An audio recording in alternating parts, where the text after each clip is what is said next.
Isa pong pinagpalang umaga po sa bawat isa po sa atin. Higit po sa ating Diyos na buhay sa umaga pong ito. Tunay po na ang Diyos natin ay palaging mabuti sa ating mga buhay. Amen po. Bago po tayo magsimula sa umaga pong ito sa pag-aaral ng salita ng Panginoon, bigyan po muna natin ng papuri ang ating Amen. Diyos na buhay. Lord. Sa umaga pong ito, hallelujah, purihin kayo Panginoon. Dakilain kayo, O Diyos, Amen. sa aming mga buhay, Panginoon. Salamat sa inyong kabutihan, O Diyos. Hallelujah, hallelujah. Kayo po'y umawit sa Panginoon. Tanging si Jesus ang katugunan sa lahat ng aking kailangan. Dahil naranasan ang kaniyang kadakilaan, ang lahat ko'y inialay sa Kanya. Tagumpay ay tunay na nakamtan, nang magtiwala sa Kaniyang kapangyarihan. Di na mangangamba, dumating man ang kabiguan, pagkat ang pag-asa at buhay ko'y si Jesus. Magmula po sa umpisa. Tanging si Jesus ang katugunan sa lahat ng aking kailangan. Dahil naranasan ang kaniyang kadakilaan, ang lahat ko'y inialay sa Kanya. Tagumpay ay tunay, tagumpay ay tunay na nakamtan, nang magtiwala sa Kaniyang kapangyarihan. Di na mangangamba, dumating man ang kabiguan, pagkat ang pag-asa at buhay ko'y si Jesus. Tagumpay ay tunay, tagumpay ay tunay na nakamtan, nang magtiwala sa Kaniyang kapangyarihan. Di na mangangamba, dumating man ang kabiguan, pagkat ang pag-asa at buhay ko'y si Jesus. Pagkat ang pag-asa, pagkat ang pag-asa at buhay ko'y si Jesus. Hallelujah. Hallelujah. Purihin kayo, Panginoon. Dakilain po kayo, O Diyos, sa aming mga buhay. Aming Diyos, sa mga pangyarihan sa lahat. Salamat po, Panginoon, sa umagang ito na pinagkaloob niyo po sa bawat isa sa aming Panginoon. Salamat po sa panibagong umaga, O Lord God, na ang pag-aaral ng inyong mga salita, Panginoon. Hallelujah. Patuloy po kaming nananalangin, O Diyos, sa inyong pong gawain sa umagang ito, Panginoon. Sa gagamitin niyo po sa umagang ito at patuloy niyo siyang pagpalain. Itago niyo po siya sa inyong likuran. Ang pangalan niyo po ang makita, mahayag sa kanyang buhay, Panginoon. Bigyan niyo po kami ng maayos sa internet connection, Panginoon. Nang sa ganun, Panginoon, ay hayag ang inyong mga salita. Panginoon, Lord God, salamat po, Panginoon, sa mga nanonood sa umagang ito. Pagpalain niyo sila sa kanilang buhay, O Diyos. Salamat po, patuloy po namin kayong pinupuri. Nasasalamatan sa pangalan ng Panginoong Jesus. Amen.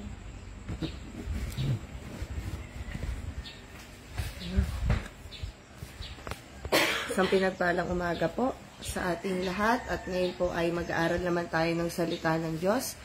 Ang ating pong gawain ay mula po sa Distrito 6 sa pangunguna po ni Pastora Cheryl Manansala at kami naman po ay under po ni Pastor Jeffrey Manaig Ano po, so purihin po ang Panginoon at sa umagang ito ay binabati ko po kayo ng isang pinagpalang umaga. At kung meron po tayong mga banal na kasulatan ay makipagbukas po kayo sa akin sa aklat ng 2 Korinto, chapter 2, verse 14. Ang sabi po dito, ngunit salamat sa Diyos at lagi niya kaming isinasama sa parada ng tagumpay ni Kristo dahil sa aming pakikipag-isa sa Kanya at sa pamamagitan namin ay pinalalaganap ng Diyos sa lahat ng dako ang mabangong halimuyak ng pagkakilala sa Kanya, para kaming mabangong samyo ng insensong inihahandog ni Kristo sa Diyos at nalalanghap naman ng mga naliligtas at ng mga napapahamak. Sa mga napapahamak, ito'y parang alingasaw na nakamamatay, ngunit sa mga naliligtas, ito'y halimuyak sa kanyang ngunit sa mga naliligtas, ito'y halimuyak na nagdudulot sa buhay. Sino ang may sapat na kakayahang gumawa ng mga bagay na ito? Hindi kami katulad ng marami na kinakalakal ang salita ng Diyos. Sa halip, bilang sugo ng Diyos sa kanyang harapan at sa aming pakikipag-isa kay Kristo, ay buong katapatan kaming nangangaral. Amen? Purihin po ang Panginoon. So, sino dito ang makapagsasabing siya ay matagumpay at pinagtatagumpay ng Diyos sa pamumuhay bilang isang Kristiyano? Amen? So mga kapatid, pagkatapos ba nating maligtas, pagkatapos mong tanggapin ng Panginoon, ay sinisigaw din ba ng ating mga puso na, alam niyo yan, sabi ay, ako'y maging banal. Amen? Once na tinanggap natin ng Panginoon, once na nakipag-ugnayan tayo sa Panginoon, isinisigaw din ba ng puso natin na ako'y maging banal sa aking pagkatanggap sa Panginoon, kasi di ba nasusulat sa 1 Peter 1:16, sabi doon, be holy because I'm holy. So sa pakikipag-ugnayan natin sa Panginoon, kung gusto natin na isang matagumpay na pamumuhay Kristiyano, kailangan nung tinanggap natin ng Panginoon at habang tayo namumuhay, sa pagsunod sa kalooban ng Panginoon, dapat maging banal po tayo. Pangalawa, ay maging katulad ni Kristo. Amen? Mamuhay tayo ng may pagmamahal katulad ni Kristo, na mababasa natin sa Efeso 5. Alam niyo po, sa paglilingkod natin sa Panginoon ay hindi tayo basta tumanggap lang. Amen? Meron tayong kailangan tularan at yun yung ating Panginoong Hesukristo.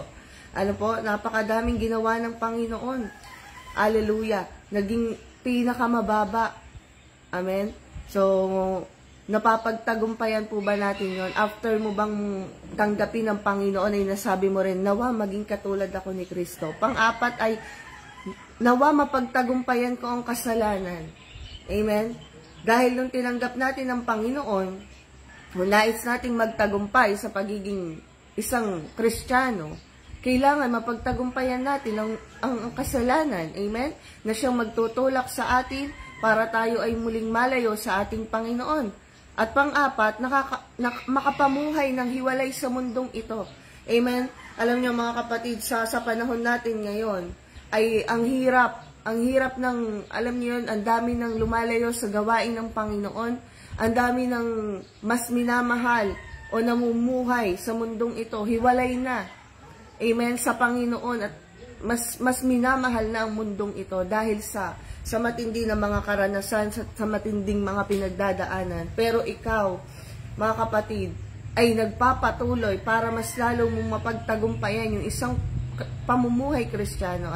Ang sabi diyan, ngunit salamat sa Diyos at lagi niya kaming isinasama sa parada ng tagumpay ni Kristo. Amen? Tagumpay na tayo mga kapatid. Hallelujah. Kaya napakapalad natin na tayo na tumanggap sa Panginoon ay isang matagumpay na Kristiyano at dapat magawa talaga natin yung siyang kalooban ng Panginoon. Alam niyo po yon, yung mula sa dating malayo tayo sa Panginoon, nakatamo tayo ng isang pagtatagumpay na hindi mo pagsisisihan. Kaya ba nating sabihin sa sarili natin yon? Amen? Na nakatagpo ka mula doon sa wala, mula doon sa malayo ka sa Panginoon at masasabi mo ngayon, salamat Panginoon, nakatagpo ako ng isang pagtatagumpay na hindi ko pagsisisihan. Yun ay ang makilala at talagang makasama sa parada ng Panginoon. Amen. Hallelujah, mga kapatid, pasama na ng pasama ang mundo natin. Talagang kailangan na nating mag-double gawa. Marami nang inilalagay si Satanas para malayo talaga tayo. Alam niyo po, hallelujah, kahit dito sa amin, marami nang mas pinipili yung mga pangangailangan, mas marami nang pinipili yung sanlibutan, at nawawala na ng tuluyan sa ministeryo yung pinagkatiwala sa kanila ng Panginoon. Alam niyo itong bagay na nakakatuwa sa verse 15. Kapag tayo ay namumuhay ng ayon sa kalooban ng Panginoon, ang sabi dyan, para kaming mabangong samyo ng insenso na inihahandog ni Kristo sa Diyos. At ito'y nagdudulot ng buhay para sa atin na mga nagtatagumpay, para sa atin na matagumpay sa paglilingkod sa Panginoon. Nagiging isang mabangong samyo tayo sa Panginoon. Di ba parang alam mo yun, yung every time na gumagawa ka sa Panginoon, ito'y isang mabangong samyo sa Diyos. Hallelujah. Diba? Sino dito yung nakakaamoy ng isang mabangong amoy? Na parang, diba, minsan parang, wow, ang bango naman nito. Diba? Parang ang sarap sa pakiramdam kapag nakakaamoy ka ng isang mabangong samyo. Ganon din tayo sa Panginoon, mga kapatid. Hallelujah. At ang sabi dito, nagsusumikap tayong mabuti na makapagtagumpay sa buhay pananampalataya. Hallelujah, mga kapatid. Ito dapat yung lagi nating ninanasa. Nagsusumikap tayong mabuti. Hallelujah. Kapag tayo ay nakakadama na parang tayo ay napapalayo na, mga kapatid, lagi kang pumunta sa gawain ng Panginoon. Lagi mo nasain na makadalo. Amen? Hayaan na muna natin yung mga ibang bagay na ginagawa natin, mauna lamang natin ang Panginoon. Kasi gusto mong maging banal, gusto mong mapagtagumpay ng kasalanan, kasi gusto mong mahiwalay sa mundong ito.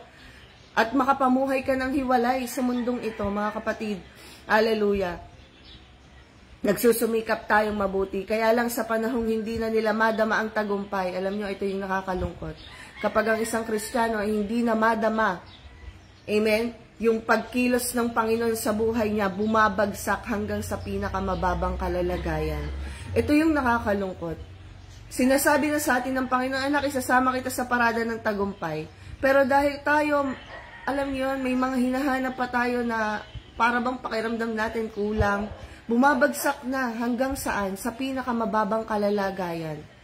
Na halos minsan hindi na maalala ang Panginoon kasi punong-puno na ng takot, punong-puno na ng para bang ang dami ng kulang sa buhay niya. Amen. Mga kapatid, ang Diyos lang ang makakapagpuno ng lahat ng pangangailangan natin. Ang sabi pa dyan, sa panahong hindi na nila madama ang tagumpay, mas namumuhay na sila sa kanilang mga nais. Amen? Hallelujah. Kung gusto nating magtagumpay, mga kapatid, sa buhay pananampalataya, talagang marami kang iiwan. Na parang akala natin, doon tayo masaya, dito sa mundong ito yung nakakapagpaligaya sa atin, pero hindi. Amen? Mas mamuhay tayo sa nais ng Panginoon, hindi dun sa nais lamang ng ating mga, alam niyo yun, mga gusto lang natin, mga pansariling nais. Hallelujah. Kasi kapag yung nais ng Panginoon, laging tumpak yan. Kapag ang plano ng Diyos, yung sinunod natin, talagang mararanasan mo yung pagtatagumpay. Amen. Hanggang sa bumalik ang Panginoon. At ang sabi pa dyan, kapag nandun sila sa panahong hindi na nila madama, hindi na makabalik dahil nalalamon na ng hiya. Mga kapatid, ito rin yung isa pang nakakalungkot. Pagkatapos mong magamit ng Panginoon, alam mo na, pagtatagumpayin ka ng Diyos, pinagtagumpay ka na ng Panginoon doon sa mga nakaraan mo, sa mga dating buhay, na parang, amen, di ka na makaahon, pinagtagumpay ka na doon ng Diyos, and yet, ito na naman, lumayo ka sa Panginoon at hindi ka na makabalik dahil nilamon na tayo ng hiya. Marami na pong ngayon ganon. Amen? Dating ginagamit sa gawain ng Panginoon na talagang mainit sa paglilingkod sa Diyos. At dumating sa point ng buhay na daya ng kaaway, na daya ng mundong ito. At kahit gustong bumalik sa ministeryong pinagkatiwala sa kanya ng Diyos, ay hirap nang bumalik. Kasi bakit? Nilamon na ng hiya. Hindi na makapagpatuloy. At yun yung bagay na nakalulungkot. Amen. Mga kapatid, Hallelujah. Lagi tayong magpasiyasat sa Panginoon. Sabi diyan sa verse 16, sa mga napapahamak, ito'y parang alingasaw na nakamamatay. Kung kanina sa atin ang mga matagumpay sa pananampalataya natin sa Panginoon at namumuhay tayo nang may pagtatagumpay sa Panginoon, ito'y isang mabangong samyo sa Diyos. Amen? Pero doon sa mga pasaway at doon sa mga nakakalimot sa Diyos, ito daw ay parang, alam yon, mapapahamak ka at ito'y parang alingasaw na nakamamatay. Amen? Mga kapatid, anong mas pipiliin natin? Yung isang maging mabangong samyo tayo sa Panginoon o yung maging, alam yon, mapunta ka na lang sa hindi magandang sitwasyon dahil wala na sa iyo ang pagsama ng Panginoon. Hallelujah. Sabi doon, ito'y parang alingasaw na nakamamatay. Hallelujah. Mga kapatid, lagi nating nasain na ang salita ng Diyos ay buhay sa iyo. Amen? Meron pa bang dating sa atin ang sinasabi ng salita ng Panginoon? Meron pa bang, alam yon, nakakapagpa-realize pa ba ito sa paglilingkod natin? Na kapag tayo ay nakakapagbasa ng salita ng Diyos, nakakapanalangin sa Panginoon, nalalayo tayo dun sa mga panggugulo ni Satanas. Alam niyo, iniaalis tayo ng Diyos kapag tayo ay babad sa presensya ng Panginoon, kapag tayo ay babad sa salita ng Diyos, kapag tayo ay babad sa pananalangin, kapag tayo ay babad sa pagdalo ng mga gawain ng Panginoon, kahit na nahihirapan ka na. Amen. Nandun pa rin yung pagpupursige mo na gawin yung para sa kalooban ng Panginoon at magiging isang mabangong samyo tayo sa harapan ng ating Panginoon. Hallelujah. Mga kapatid, sabi dito, hindi kami katulad ng marami na kinakalakalang salita ng Diyos. Dapat tayo na mga matagumpay sa pamumuhay Kristiyano, tayo yung mas lalo pang nagbabahagi ng salita ng Diyos, paano ka pinalakas ng Panginoon, paano ka pinagtagumpay ng Diyos dun sa buhay na dati ay parang hirap na hirap ka. Amen. Tayo dapat yung maging kalakasan ng iba. Amen. Hindi tayo yung dapat makapagpahina at dapat tayo yung magmalaki sa salita ng Panginoon na ito ay buhay, makapangyarihan, na kayang gumawa ng Diyos sa buhay ng bawat isa sa atin. Amen. Kasi bakit, anong ba sabi ni Juan? Amen? Ang pagtatagumpay ay hindi sa langit, kundi dito pa lang sa lupa, araw-araw, mapagtagumpayan natin. Kasi alam nyo, kapag dito sa lupa ay napagtagumpayan natin, ang gawa ng sanlibutan ito araw-araw. Amen? Madali na yung katagumpayan dun sa langit kasi bakit isasama kang sigurado ng Diyos dun sa parada ng pagtatagumpay. Kaya mga kapatid, ito lang talaga yung kalaban natin ng mundong ito. Si Satanas na gumagawa sa atin para tayo ay malayo sa pagtatagumpay natin sa ating Panginoon. At ang sabi dito, gagawin lahat ni Satanas para malayo tayo sa Diyos. At alam naman natin yan mga kapatid, kapag nandun ka na sa punto ng buhay mo, na ikaw ay ginagawa mo yung para sa Panginoon, alam niyo yun, hindi titigil si Satanas. Gagawa at gagawa siya ng isang butas para tayo ay malayo sa Panginoon. Kaya maging maingat din tayo mga kapatid. Hallelujah. Maging wais tayo. Maging mapagmatsyag tayo kasi si Satanas ay mas marami ng ginagawa ngayon. Amen. Magugulat na lang tayo, yung isang matatag sa pananampalataya, bigla na lang nawawala sa ministeryo ng Panginoon. Amen. Kaya mga kapatid, palagi tayong magbabad. Sabi diyan, hindi takot ang dyablo sa mga mahina sa pananalig sa Diyos. Siyempre, di ba po? Kung mahina ang pananalig natin sa Panginoon, bakit naman matatakot pa si Satanas? Pero, takot si Satanas sa mga matatatag at matagumpay na Kristiyano. Amen? Takot si Satanas sa mga matatagumpay. Alam niyo yun, na kahit na anong mangyari, hindi. Satanas, matagal ka ng talunan. Amen? Kasama ako ng Panginoon kahit saan, kahit anumang ipagawa sa akin ng Diyos. Hindi ako susuko. Amen? Hallelujah. Sapagkat ang pagtatagumpay ay kasama natin dahil nandyan ang ating Panginoon. Hallelujah. Ang sabi dyan sa verse 17, buong katapatan tayong nangangaral. Amen. Hindi tayo matatakot. Kahit na saan tayo dalhin ng ating mga paa, hindi tayo matatakot na ipakita yung katapatan na mangaral, sa iba.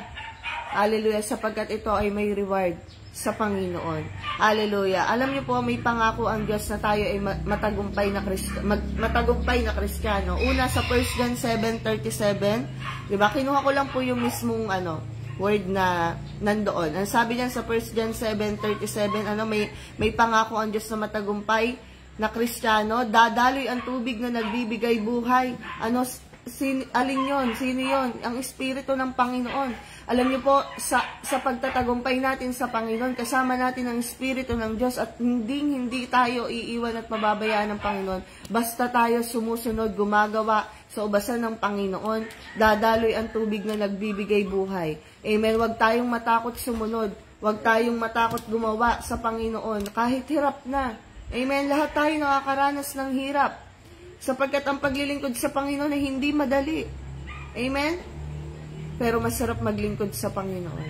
Lalo kapag alam niyo yun, napagtagumpayan mo yung isang bagay na akala mo hindi ka pagtatagumpayin, pero kasama mo ang Panginoon. 1:10, pangako ng Diyos na matagumpay na Kristiyano. John 10:10, isang buhay na ganap at kasiyasiya. Diba? Ang ganda ng pangako ng Panginoon. Habang ikay naglilingkod sa Panginoon, bibigyan ka ng isang buhay na ganap at kasiyasiya. Amen? Yung sa mundo, panandali ang saya, madadama mo. Pero sa paglilingkod sa Panginoon, everyday happy ka. Kaya nga minsan nagkakabiroan kami dito. Amen? Kapag ang mga Kristiyano, ay, alam niyo, hindi nakakakitaan na malungkot. Hindi nakakakitaan na nagalit. Amen? Hindi nakakakitaan na walang pera. Alam niyo yun? Napakasarap kasi bakit binigyan ka ng isang buhay na ganap ng Panginoon at kasiya-siya. Na kahit na anong mangyari, go lang para sa Panginoon. Romans 6:14, ano pa ang pangako ng Panginoon? Yung kanyang kagandahang loob. Amen. Gagawin ng Diyos lahat para sa atin at hindi pwedeng hindi. Ang mga sumusunod sa Panginoon ay hindi bibiguin ng Diyos. Hallelujah. Ang sabi pa sa 2 Corinthians 2:14, ito yung pinakaano natin, isasama ka sa parada ng tagumpay. Amen. Hallelujah, pagdating doon sa langit na bayan, sasalubungin ka ng Panginoon. Itong anak ko na ito, napakatapat. Amen. Itong anak ko na ito, talagang pinagtagumpayan. Ang sanlibutan. Hallelujah. Isasama sa parada ng tagumpay at ito yung hinihintay ng bawat isa sa atin. Amen. Na dumating man ang Diyos ngayon, dumating man ang Panginoon mamaya o hindi natin alam bukas kung kailan man, ready dapat lagi tayo. Lagi nating sasabihin kay Satanas, matagumpay kami sa aming paglilingkod. Amen? At nakatitiyak tayo na makasama doon sa langit na bayan. At ito yung isa naman talagang pinakananasa natin. Amen? Hallelujah. Lagi natin tandaan mga kapatid, tayo ay nagtagumpay dahil kay Kristo. Tayo ay mga anak ng Diyos na namumuhay sa kabanalan, namumuhay na katulad ng ating Panginoon, at namumuhay na hiwalay sa mundong ito, at namumuhay na malayo sa kasalanan. Mga kapatid, purihin pa ang salita ng ating Panginoon. Hallelujah. Hallelujah. Kung meron man tayong mga kakilala na nanghihina sa paglilingkod nila sa Panginoon, tayo yung maging daan, amen, na natulungan sila. Na sa panahon ngayon, mga kapatid, marami talagang tatalikod sa paglilingkod niya sa Panginoon dahil di na niya maramdaman yung tagumpay. Pero tayo na nananatili, ay tulungan natin sila. Mag-encourage tayo habang kaya nating mag-encourage. Go lang, preach and teach the gospel. Manalangin tayo palagi para sa mga mahal natin sa buhay, na lalo yung mga nalalayo na sa paglilingkod sa Panginoon dahil may parada ng pagtatagumpay. Purihin po ang Diyos.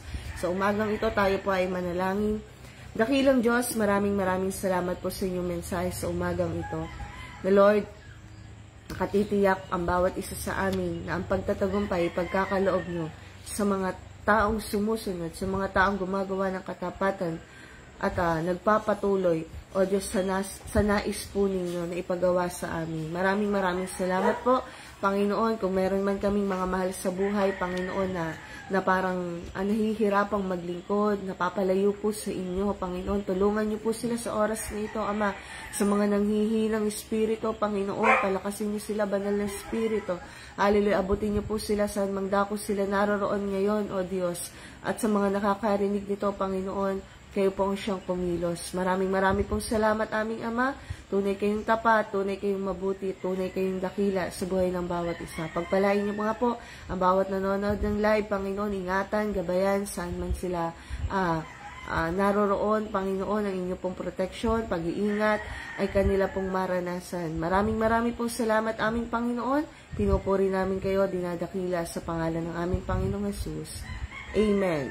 Purihin po ang Diyos at isang pinagpalang umaga po sa ating lahat. Pagpapala po ay sumaatin. Tapos na po ang ating gawain.